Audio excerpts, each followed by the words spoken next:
John Mateer confirming what everybody else has been thinking.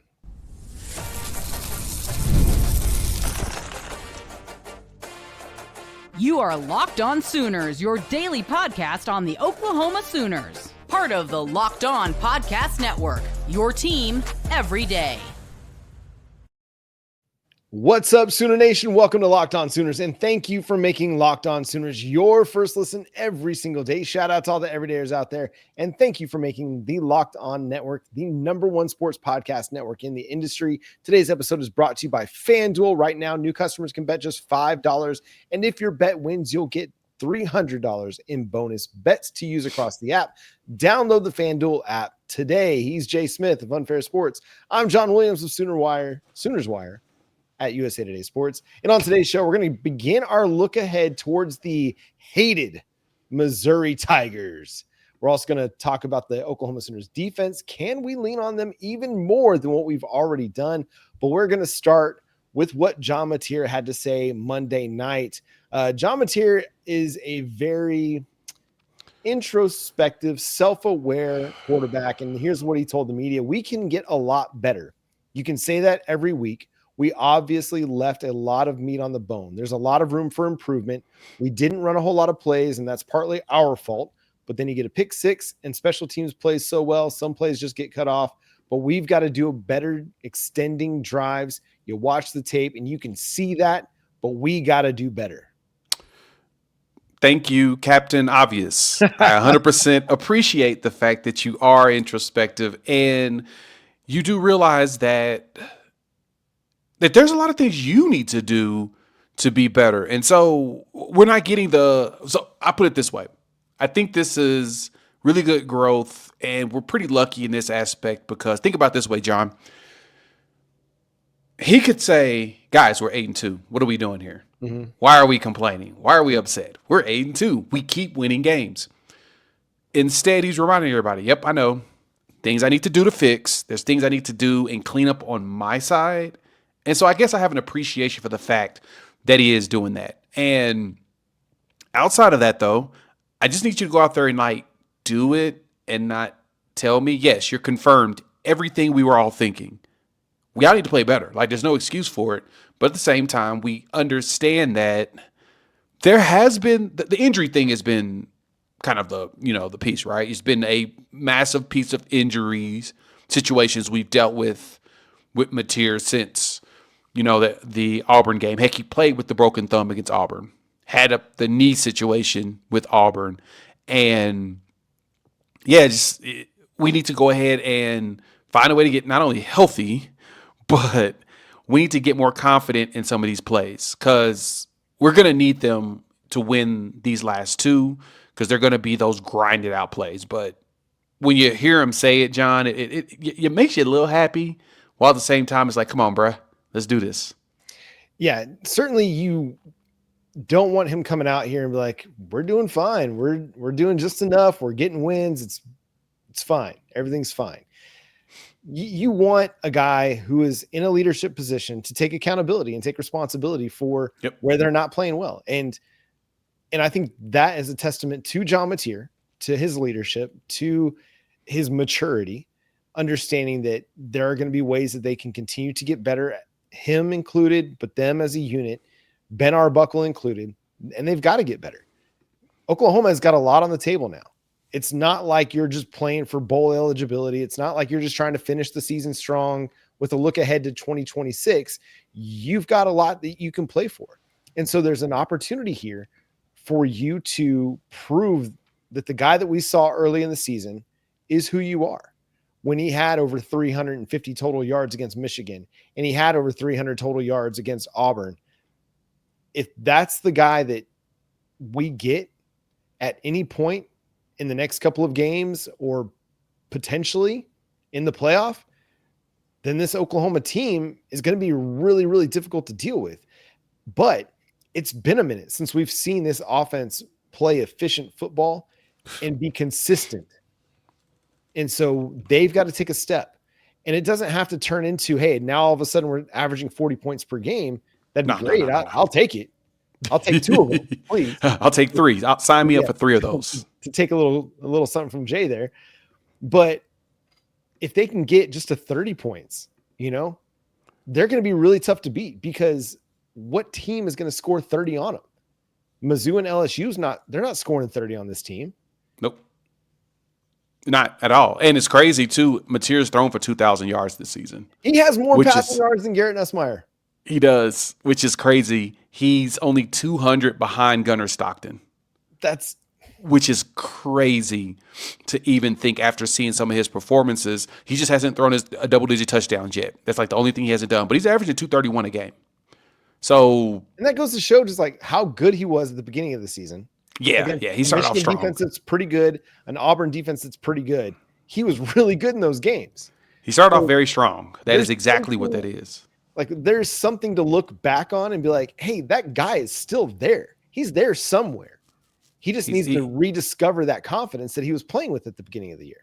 Yeah, no, I 100% agree. I mean, Michigan 270, you get 271 against Auburn, and then that's the injury. And then ever since, it's been at best 223 against Ole Miss, and that was really the Satania touchdown, which there was a lot of meat left on that bone. Mm-hmm. I think the key thing here is we're leaving a lot of meat on the bone, especially on the offensive side of the ball. The defense has stepped up. Luckily, we rotate so often that it doesn't kill us on defense. But yeah, we should. We just need to close it down. And it's funny when we really think about it. You was talking about this before. Running back room, man, we're banged up. It may be time to start doing some adjusting there again. X-Rob got hit in the knee. He came back and played the rest of the game. But Torrey's still dealing with the shoulder stuff. You're banged up. What are we gonna do? John, what's your suggestion? You've been tossing feelers out there. It's time to get creative, man, and it's time to put your offensive weapon back there and give him the ball. And that's Jaren Kanak. I know that tight end has not gone perfectly for him this year. He's had some struggles as a blocker, but he's been really, really good as a receiver. What did he do so well up there at Hayes? Run the football. That's true. He was so dynamic, so athletic, and so fast with the ball in his hands. Let's just see what happens. We just got done watching Daniel Hill, a 6'1", 6'2", 240-pound running back, move the pile. The Oklahoma Sooners interior defensive line pile on several occasions to get 3-4 yards a pop. Maybe it's time to utilize your own 235, 240-pound weapon in Jaren Kanak and hand him the ball. Run some direct snap stuff with him and let him get downhill, but behind an offensive line that's actually pretty good in run blocking when they're not also being asked to be involved in an RPO situation. We saw it against South Carolina. We saw it at times against Ole Miss. When they just turn and hand the ball off, this offensive line can actually make some things happen. But when it's attached to the RPO or the read option game, there's just too much happening and they don't fire off the ball in the same way. So let's get Jaren Kanak involved. This is a great week to figure that out.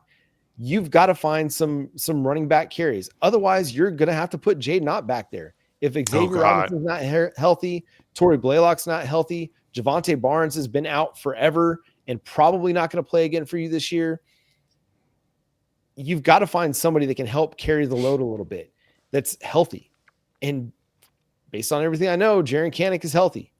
And he's really good when he has the ball in his hands. So let's figure out ways to get the ball in his hands. Yeah, I really don't want you to wish that negativity on me, Ricky, Bobby. Don't you put that on me. But at the same time, I understand. Knott is still on this roster. He still has a uniform. And he's still doing commercials. Hit the field, buddy. Put that man to work. I do think we need to find a way to get him going. Dive with him. Just go run straight. And show me your ability to cut. Gap. Yes. Yep. Show me your ability to cut, especially because non-RPO, we do a better job of blocking. You're 100% correct. I agree with that. And pass protect has been solid. Like the young line you're seeing growth in them, and they're pushing people around. And that's really all you want is push around. Mm-hmm. You're going to get an occasional holding call, unfortunately, because that's just, that's par for the course. But they've done a really good job of avoiding a lot of them. Like, we haven't shot ourselves in the foot with a bunch of penalties. Heck, I'll give them this. we had one false start Yeah. at Bryant Denny? There was one false start, and then there was one like illegal formation penalty, and that was it. Yep, and then one hold. I think we had 3 penalties in that game. And then there was a weird like chop block. Oh yeah, that don't count to me. Listen to Gabe Eichert describe it. And it was kind of like just a weird occurrence. 5 penalties, 37 yards, not bad. That chop block was stupid. Yeah. You had the pass interference. That I don't know if Kendall Daniels really did, but whatever. He grabbed the guy. He forgot how to cover all of a sudden. He just grabbed the guy and turned around. It was fair. But yeah, you didn't have a bunch of penalties that just destroyed you. Now, I mean, that Kendall Daniels one was a INT in the end zone. There have been 2 INTs, and Alabama would only have scored 14. It'd been 23-14, right? You would have closed most likely at a bigger score. But yeah, overall, you need to go ahead and just try some new things in the backfield. See what you can get. Depending on how X-Rob is, we'll find out Wednesday night. So see how that goes. Yeah, man. We just need somebody to step up and listen. If you want, and this is kind of my challenge to Jay Knott. Like, dude, you've got only so many college football games left.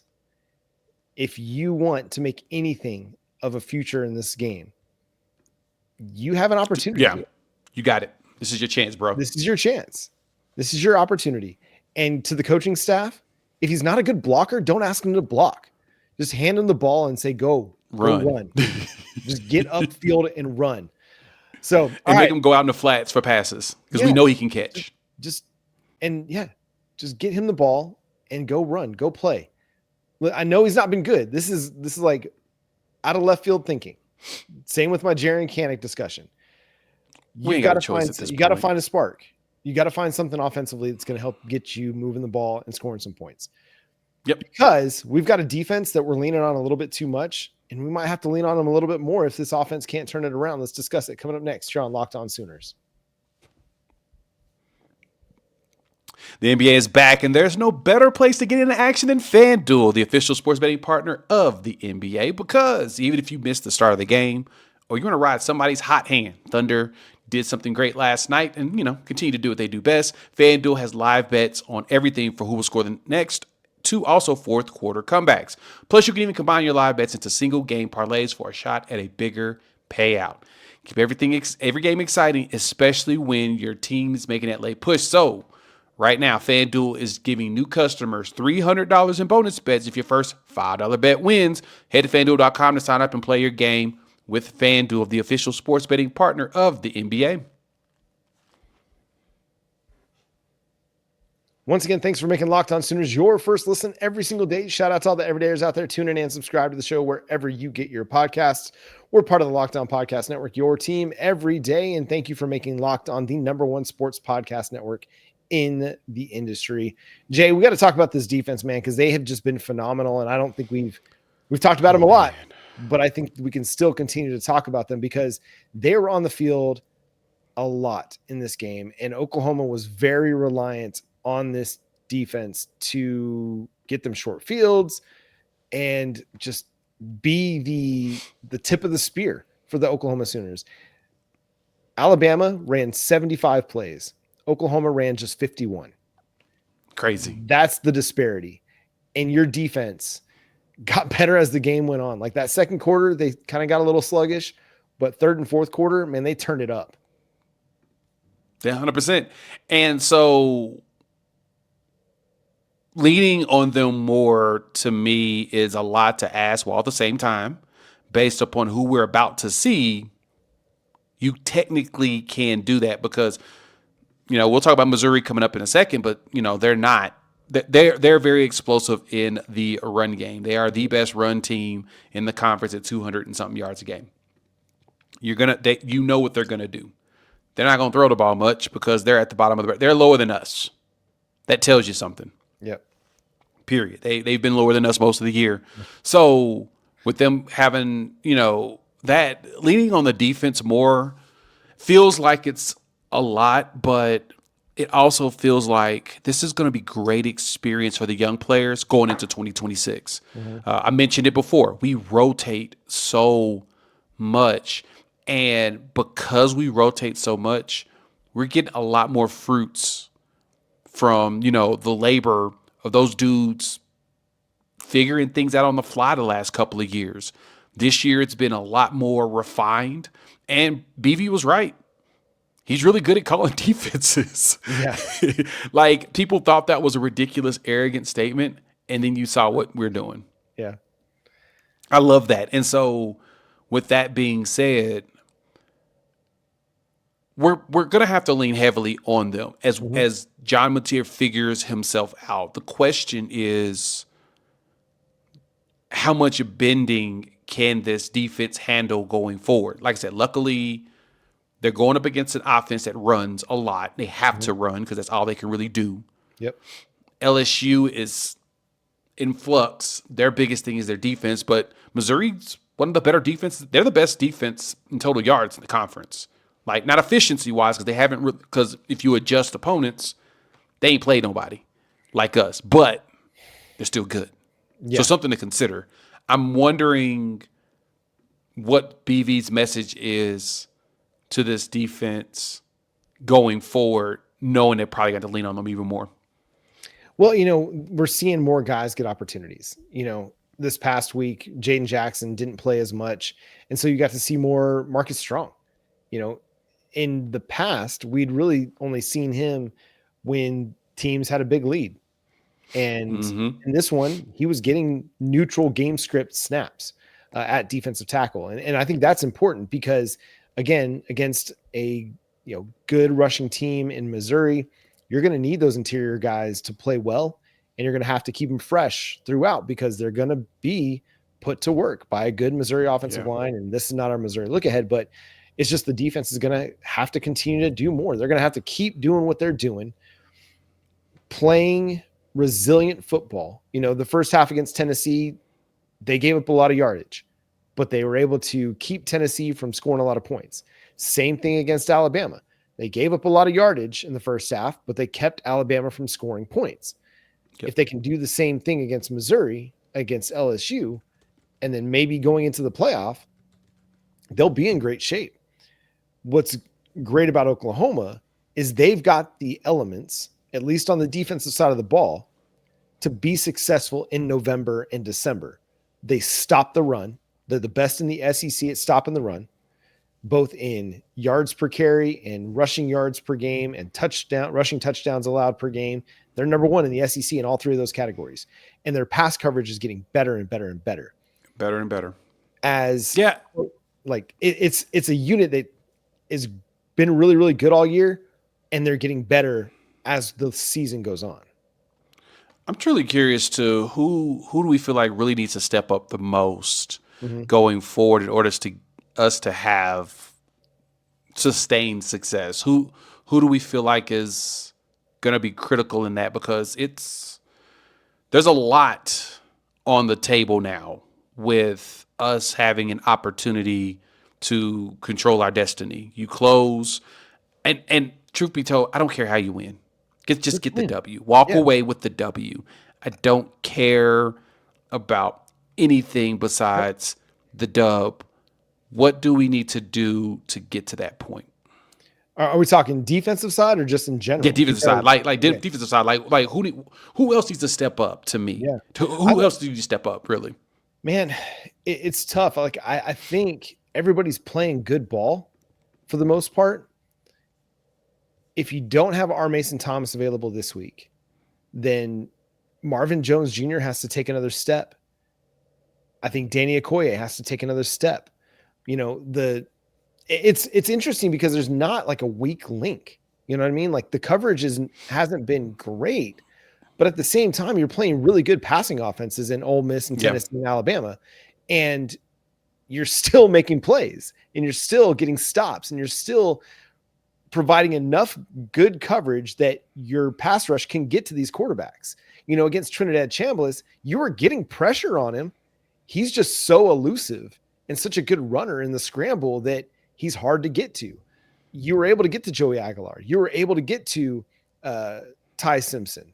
If you go up against Matt Zollers this week, is he a good runner? We'll see. Michael Van Buren, if that's who you play when you face LSU, he's a pretty good runner. But this past week against Arkansas, I saw them getting a lot of pressure on MVB. And so you're going to have opportunities.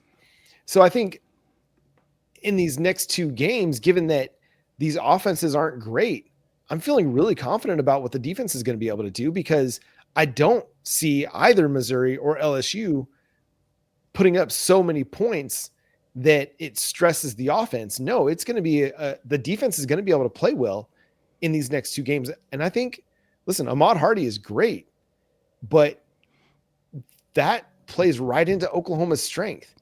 And if they can get Missouri into some, longer down and distances, that does not bode well for whoever plays quarterback for the Tigers. Exactly. So it's the level of confidence we should have is still there, but at the same time, my confidence level in this Oklahoma defense is like 10 out of 10 right now. Yeah, same right now. For me, I think if there's a group that I think does really need to step up, and it's really the weirdest thing to say, it's the linebackers. Yeah. And I say that because tight ends are kicking our tail now. Yep, I can see that. Dump passes, quick little pass across the middle. People are being in the wrong spot. We've shown a lot more situations. Like Owen Heineke did not have a good game against Bama. Yeah. There was a few situations where he was overcommitting. We've leaned so heavily on this defensive line carrying us, in which technically the trenches is the spot that you want to lean on the most, because they're the ones that forces a lot more. But you're getting, like you mentioned, you're getting the quarterbacks that are mobile. That's where the challenge comes in, because unless you wrap that pocket up and make it to where they're forced to stick in there and try to scramble out and scramble into one of us, there's going to be openings.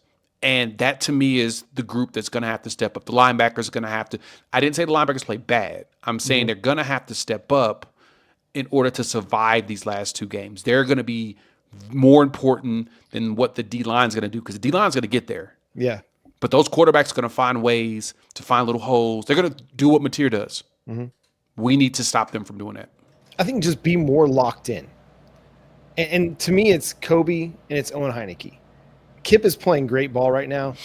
It's just those guys being a little bit more locked in on their responsibilities to the tight end, because catching it. Yeah. Yeah. Just being aware of what's happening so that you're not getting, misdirected and giving up these big plays to the tight ends. And then there's a couple plays where I felt like when Oklahoma showed a lot of pressure and then dropped out of it, those guys were all dropping into the same spot in the zone. So just being a little bit more tuned in and keyed in on what their responsibilities are. But I think the linebackers, I think you're right. I think that's the area, especially these next couple of weeks, where if they can continue to step up and play well, then Oklahoma's going to have a really good chance to win. And I think this week could be a big Kobe McKenzie game. But let's dive into our first look at the Missouri Tigers as we get ready for Week 13 coming up next here on Locked On Sooners.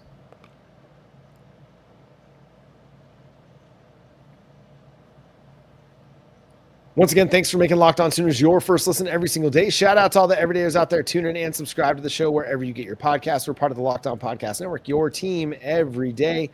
So, Jay, as we kind of started looking at Mizzou last segment, but big picture, when you look at the Missouri Tigers, what do you see? I see a team that plays a lot more disciplined ball than people expect. They're 7-3. They're not awful. They did benefit from a very, very beneficial, I guess that's not the best way to say it, more of a their schedule is very much in their favor. Yeah. They're favorable. There you go. There's a good one. There's the best word to use. They have a very favorable schedule, and they did not capitalize in the games that they really needed to capitalize in, like Vanderbilt, A&M were probably the two games that was going to be critical for them to be able to push for a double-digit win season, and they couldn't. Back-to-back losses, your quarterback gets hurt. They did close on Auburn. They closed on South Carolina, which were critical. The Kansas game showed that they were able to do that as well. Now they're going to have to find something big. But for them, they run the ball, man. And I don't know how they do it every year. Remember, Keywan Lacey, Ole Miss's running back, came from Missouri too. They just keep finding these dudes. You get Ahmad Hardy from Louisiana Monroe. He's a Mississippi kid, and he ran for 300 yards on Mississippi State, mainly because they overlooked him. Yeah. That says a lot, right? Like, that's pretty wild that this dude's was able to do that. So, with that being said, the focal point defensively is you're gonna have to stop him, period.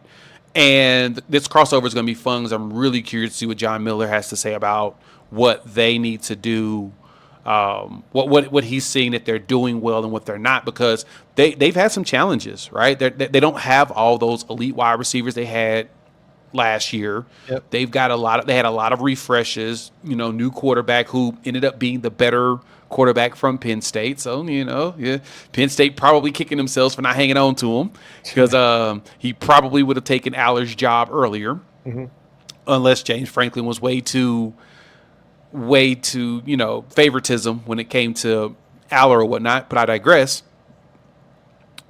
Then defensively, like I said, they've been good, except for the A&M game.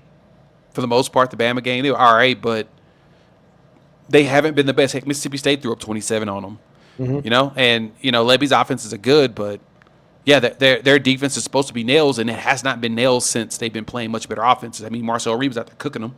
Yep. So, but they also got, I think they got 2 defensive touchdowns in that game too. So, there's a lot of factors that go in there, but overall, I'm really curious to see how we step up in this game after more success has landed in our lap.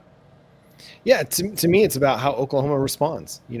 Do they get too high, or do they refocus and reset and have their eyes forward? Do they look at Missouri as a challenge, because they're going to be a challenge?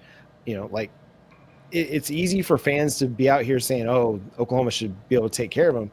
It's another thing for the team to actually go do that. And Oklahoma can absolutely win this game. They just have to lock in and do the things that winning requires, to quote Brent Venables. And if they're able to do that, then they'll have a chance. Now, it starts with slowing down Ahmad Hardy. That dude is 3rd in the nation in missed tackles forced this year, according to Pro Football Focus. Wrapping up. That's where those linebackers come in. And when I say it's critical, wrapping up. And it's getting multiple guys to him. This is a week where you need to have a lot of assisted tackles, because you need 2 to 3 guys getting to him and bringing them down. Now, Oklahoma's been a really good run defense. They've rallied to the football really, really well. They got to do it again. This is going to be a big challenge. They've given up gash runs each week. It seems like they give up at least one good run. Keywan Lacey hit them against Ole Miss, but otherwise they did a pretty good job stopping the run in that one. They did a pretty good job stopping the run against Alabama. They've been good against the run. It's just they're going to give up at least one big run in a game. Whether it goes for a touchdown or not, that's going to be the key. And this is the dude you don't. Yeah. Minimizing those big runs is going to be part of that. And so it's going to be on the defensive line. Hopefully we get R. Mason Thomas back. I don't know if he's going to be back for this week. I doubt it. But if you can get him back, that's great. Otherwise, Marvin Jones Jr., Taylor Wine, you've got to set the edges well. And the interior guys, you're going to have to get penetration and get into the backfield and just blow things up from the jump. And then those linebackers, you've got to be keyed in. Again, it's being disciplined with what your run fit is supposed to be, not what you want it to be. Exactly. He looked good, and R. Mason Thomas looked good when I saw him at the game. But you saw a slight limp, and that told me, we'll be lucky to get him for LSU. I'm just going to be 100% honest with everybody. When I looked at him, I'm like, yeah, maybe LSU. And at which point, to be honest, if he's not 100% for LSU, just let it ride, have him ready for the playoff. Yep. If you close this out, you will have 3 weeks off. Yep. We'll have 3 weeks of speculation from us in preparation for a game. Y'all get to hear us day. Congratulations. No, but with that, like I'm looking at the games they played. Hardy's only had 3 games where he didn't get 100 yards. and he had 97 against Vanderbilt, which Vanderbilt's defense has proven that they're pretty darn nails whenever they're really on. Like, it cracks me up. I saw that post from Crawford over there at CBS Sports saying that, hope the committee does the right thing and keep Alabama above Oklahoma, because if this didn't happen, then Alabama would have won the game. Well, if Vanderbilt didn't throw an interception in the red zone, basically in the end zone, and Pavia didn't fumble in the red zone, maybe Vanderbilt wins. Yeah. Like, should we give Vanderbilt props for that? But that's something to consider. You think about that. Like, Vanderbilt's solid, and they gave him problems for the most part, but they say he got 97 yards. But his toughest games was Bama and Auburn, two defenses that truthfully can be really comparable to us. We just got to go out there. Like the Auburn game, I'm really surprised they won the game. I'm not going to lie. But at the same time, it's Auburn. They, did what they needed to do to get Hugh Freeze fired. Yeah. So, like quarterback-wise, when I saw him, the videos of him running up and down the sidelines at practice and looks like he's cutting, cool. I think his ankle may feel better. If we get him, like we get home to him, which I expect us to get home to him just like we got home to Lenore Sellers, I really feel like this game should be just like the South Carolina one. Yeah, I mean, Bo Pribula, he's a good quarterback. He's somebody that can make plays both with his legs and with his arms. He can do some really, really fun things with the ball, but he'll also turn the ball over on you. I mean, this is this Missouri team, they've got 13 turnovers. They haven't gone a game without a turnover since week 1 against Central Arkansas. And they've had 2 turnovers in 4 of their last 5 games. 2 against Bama, 2 against Auburn, 2 against Vanderbilt. 2 against Texas A&M and 2 against Mississippi State. That's something big to keep an eye on. You're going up against a team that gives the ball up. They will give you the ball. And we're really good at that right now. And Pribula, I mean, he's got a good arm. He can be a playmaker with his arm, but he's also not an incredibly accurate passer. In the Alabama game, I mean, they had an opportunity to get themselves in scoring position to go, I think it was like tie the game or even maybe win the game with a last minute field goal. What was the score on that? Or to tie the game. It was to tie the game. Yeah. There in the final minute, and he just overthrew the seam route and right into a Crimson Tide safety's arms, and that was ball game. And so you get pressure on him, and he may give you the football. He may fumble the ball. It's true. He's an athletic guy. He's going to try and scramble around and create with his legs, but you've got guys that can pursue and are fast and physical dudes. So we'll see how much he wants to do that. It's pretty crazy how like you talk about turnover margin. We are tied at -2 this season. Us in Missouri. We both are about the same. They have one more takeaway and we have one less giveaway than them this season. And with how cautious John Mateer has been playing about not turning the ball over, it's going to be the biggest question when it comes to this game is how we handle that. So, I don't know.